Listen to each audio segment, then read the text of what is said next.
Defense attorneys for an inmate put to death by firing squad last month have filed documents with the state Supreme Court saying the execution was botched.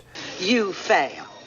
Well, Brian, his defense team argues that because Mikel Mahdi was not shot 3 times directly in the heart, he was conscious in pain for more than 10 to 15 seconds, which would make his death by firing squad unconstitutional. You sure? A botched firing squad execution sends people talking about the appropriate punishment for capital crimes. Now, it's clear that what we're doing in society today isn't working in terms of leniency and sending career criminals back out onto the street, and even some in our society claiming that those who broke into our country illegally and broke our laws coming here deserve to be brought back into the country. Why do we think it's great to reward criminals? And should we look perhaps to the past, maybe even at a book that can help us truly understand the appropriate punishment for crimes? I'm going to argue for that today on the show. Before I do that, I want to welcome you. Thanks so much for watching. Don't forget to like, share, and subscribe. Now, I will tell you, there is not a capital punishment for not liking, sharing, and subscribing. However, it is good for your soul. It's cleansing. So take a moment right now to do that. On the show each week, I try to give Christian commentary, Christian responses to cultural events, because we're living in an age of unparalleled bad ideas, and the only cure for bad ideas are good ideas, and the best ideas, I believe, are found in God's Word. And I'll try to give you that in terms of the death penalty today. Now, before I jump into the rest of the show, I want to introduce you to our brand new show sponsor. I'm about to do a live demonstration, so I want you to behold. I want you to feast your eyes upon this beauty. This is my brand new UTAP2 card. I am ready to network in the 21st century, sending all of my contacts without a bunch of paper business cards the way God intended. So check this out. Just with this simple card, and it's got a QR code on the back, but just with this simple card, all I have to do is tap on any mobile device, and boom, you're immediately taken to a page that has all of your contact information. I don't know if that's going to show up on the camera or not, but boom, there it is. So you have things like all your social media handles, your phone number, your email, YouTube channel, anything that you could possibly want to send to people. You have it all right here in one place. You can save that contact, and then you can also exchange contact back with the UTAP2 card owner. So this card is absolutely phenomenal. So if you like hitting people's phones with things, this card is perfect for that. Maybe you want to be the life of the party, David Blaine style, and you want to show everybody a magic card trick. Well, this card can help you with that too. Or if you just want to join the 21st century and start networking like God intended, then you need this UTAP2 card. And plus, if you go right now and pick one up, you can get a 10% discount on your next order. And they have lots of different cards to choose from, plastic, metal, and all sorts of things, so that you can take your networking up to the next level. So all you need to do is go to utap2.com. Look at all that they have to offer, and then when you check out, use the promo code IndieThinker10 for a discount on your order. Now, I want to tell you a story. This is an adventure story, a romp about America. And the main character of our story, no, he's not a hero. In fact, he's a soulless scumbag, and he went around killing people. But I want to tell you this story because the mainstream media is only going to tell you that Mikel Mahdi is a victim. He was the second of 2 men who were recently killed by firing squad in South Carolina because they reinstituted that as a capital punishment for capital crimes. And his execution was botched. The person that was shooting him supposedly missed the target, and Mahdi had to suffer for about 10 to 15 seconds before he drew his final breath. Now, the mainstream media wants you to produce a bleeding heart for this individual, but I think actually another story, his backstory, the reason he actually was in prison in the first place, is important to understand so that we can truly frame our conversation today about capital punishment. So here's the story. Mikel Mahdi fled the state of Virginia after murdering a man in Brunswick County, Virginia, following a drug deal gone wrong. Although Mahdi confessed to that crime, he was never tried because of 2 later murder convictions. Mahdi then robbed and killed a 29-year-old convenience store clerk, Christopher Jason Boggs, in Winston-Salem, North Carolina, on July 15, 2004. 2 days after the murder of Boggs, Mahdi carjacked a man and stole his car in Columbia, South Carolina, before fleeing to a local farm in Calhoun County, South Carolina, where he murdered then a 56-year-old off-duty police officer, James Myers, whose body was doused in diesel fuel and then burned by Mahdi. Now, I know what you're thinking. Already, this story couldn't get any worse, but just hold on, my friend, because you are dealing with a particularly evil son of a gun. So while Mahdi was in prison, he and another inmate attempted to escape, and they tore out metal strips from the AC unit. They then produced a shiv from those strips and then attacked a corrections officer and almost stabbed him to death. And then they fled and tried to escape before being stopped by other officers. Since both Mahdi and the other inmate were already in prison for life sentences, there's nothing that they could do, and so the charges were dropped. So what should be done for the man that has chosen to live his life this way? There are so very few people who will argue that he should be integrated back into society after he is reformed that I won't even discuss it. I'm simply going to assume that most logical people with operational prefrontal cortexes will agree that this guy should be punished. The only question is, how should he be punished? And I believe that the Bible gives us a clear answer for this that is not only just, but is also redemptive for society. And the Bible answer is, of course, that capital punishment for capital crimes is absolutely fitting for the furtherance of justice and also for the issuance of warning to anybody who would ever try to do what Michal Mahdi did or any other person like him. And I believe if we get back to these ideas, we will actually have a much more just and safe society. So first, let me tell you that punishment is necessary, and a particular kind of punishment for these kinds of crimes because it is just. And this is what the Bible says in Romans 12. This is verse 19 through 20. Do not take revenge, my dear friends, but leave room for God's wrath, for it is written, it's mine to avenge. I will repay, says the Lord. On the contrary, if your enemy is hungry, feed him. If he is thirsty, give him something to drink. In doing this, you will heap burning coals on his head. Now, I want to stop there for just a moment to point out something that I think if you're not careful, you could easily conclude. And that is, well, see, we just read that you're not supposed to take revenge. You're just supposed to love your enemy. So capital punishment is an Old Testament thing, but not a New Testament thing. The Bible preaches against that kind of action because Jesus comes along and apparently he shakes his finger in his Father's face and says, calm down, you're being kind of hard, aren't you?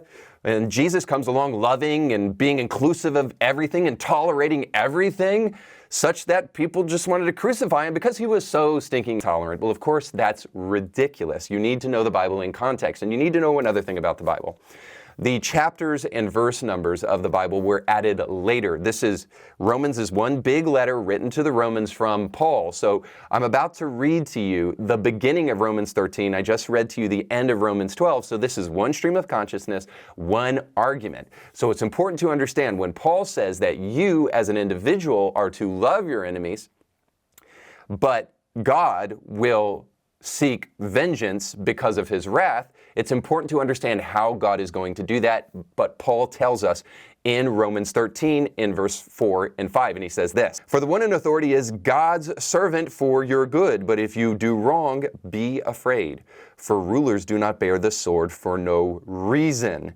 They are God's servants, agents of wrath to bring punishment on the wrongdoer. Therefore, it is necessary to submit to the authorities, not only because of possible punishment, but also as a matter of conscience. So what you just heard is truly fascinating. The way God wishes to implement his justice because of his wrath is through rulers. So people who bear the sword in civic institutions, or in other words, who have the capacity to wield capital punishment against capital crimes, they are the agents of God's justice. So simply, what Paul is saying here is that you shouldn't, as an individual, go around meting out vigilante justice as though your arbitrary desire for justice is sufficient. But rather, you should trust governing authorities to implement God's wrath through capital punishment. And this is the just response to those who have committed the kind of crimes that Michal Mahdi has done and others like him.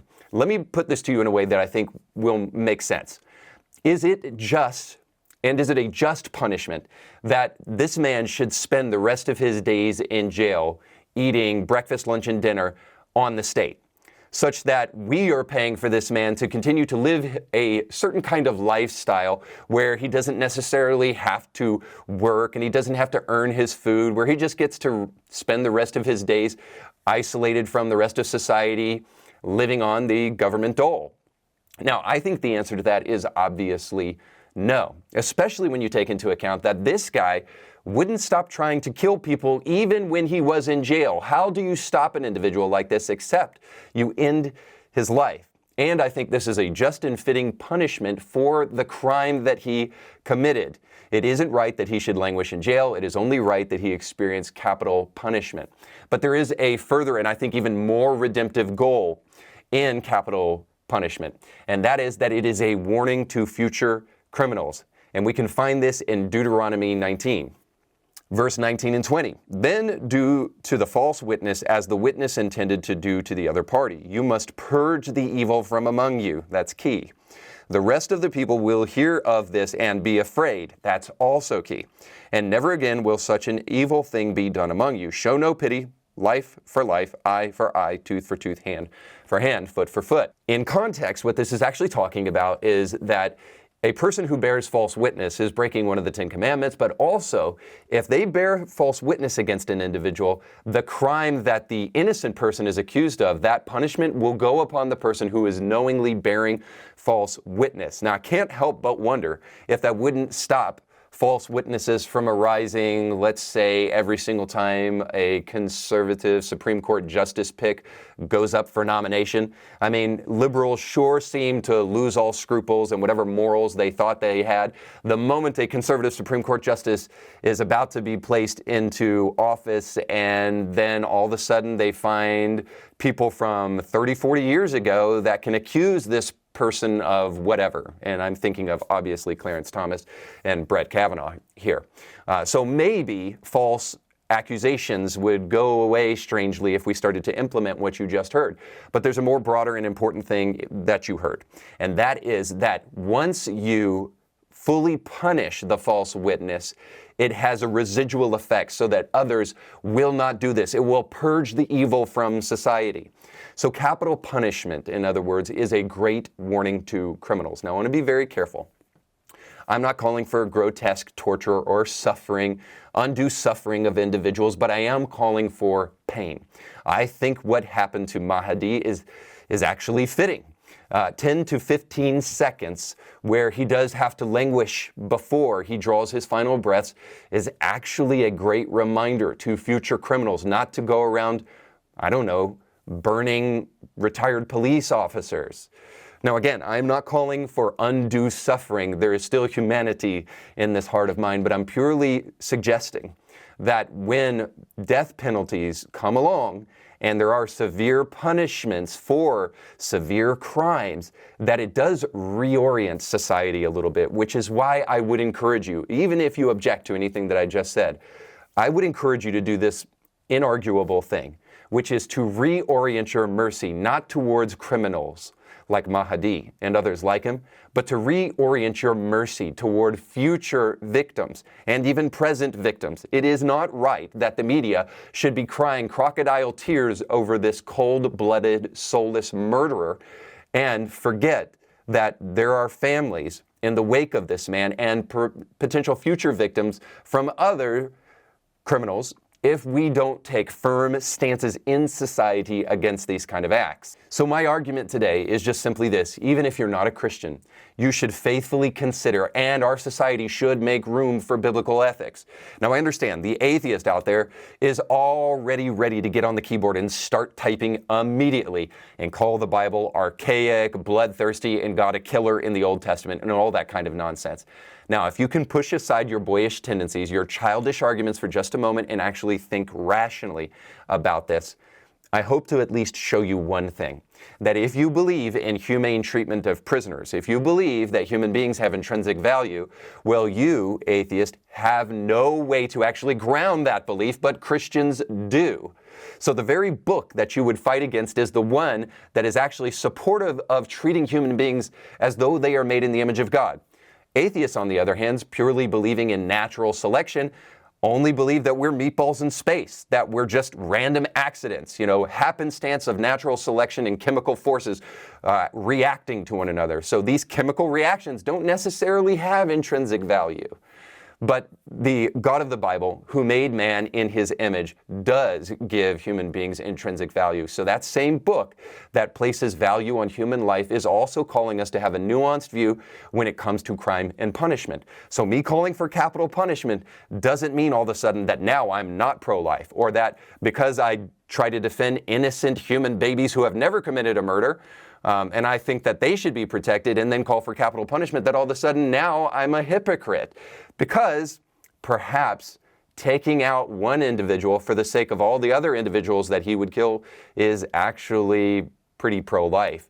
And besides, you have forfeit your right to live in a civilized society once you have committed these kind of gross sins. So I would only suggest to you what G.K. Chesterton suggested so long ago, which is this: that Christianity has not been weighed in the balance and found wanting, but rather been found difficult and left untried. Is it at least possible that Christianity provides for us a worldview that is far more comprehensive and far more nuanced when it comes to issues like crime and punishment than anything that we're really trying to experiment with presently, as we get soft on crime, as we get soft on immigration, and soft on all other things? Is it possible that as we reject Christianity, the problem of evil is left unaddressed, but refocusing and reanalyzing Christian faith might actually help us do the hard thing of looking evil in the face and actually having a solution that can help our society hold together? If nothing else, I will just argue this. Look at past crime rates in America. Maybe let's go back to the 1950s and also look at the rate of Christians at that time, and you will find a startling realization. The more Christian our society was, the more safe it was. Now, if you argue cause and correlation there, let me just suggest a couple things to you. It's hard to trace this, to be really honest, because we don't go around saying, now, you just committed this crime. Are you a Christian? So we don't go around doing that. And plus, lots of people can claim to be Christians, even if they're not. But I think we would agree that we were a much more religious society in the 50s than we are today. And even if you object to that, the one thing you can know is that statistically speaking, Christians are far more likely to have lower rates of depression, lower rates of anxiety, and lower rates of substance abuse. So if a person is far more happy and not addicted to substances, shouldn't that have some kind of positive impact on society? I would think it would. And if you might venture into statistics and say, well, what about gun ownership? The reason violence is so prominent today is that we own more guns now. Do we? Because in fact, about 50% of Americans in the 1950s owned guns, and even less own them now. So the reality is that the proliferation of guns isn't to blame for violence. Perhaps a book that holds with it the remedy for evil is actually a good thing for society, and if we push aside our bigoted biases, we might actually find that it is good for each and every one of us, and also good for the soul.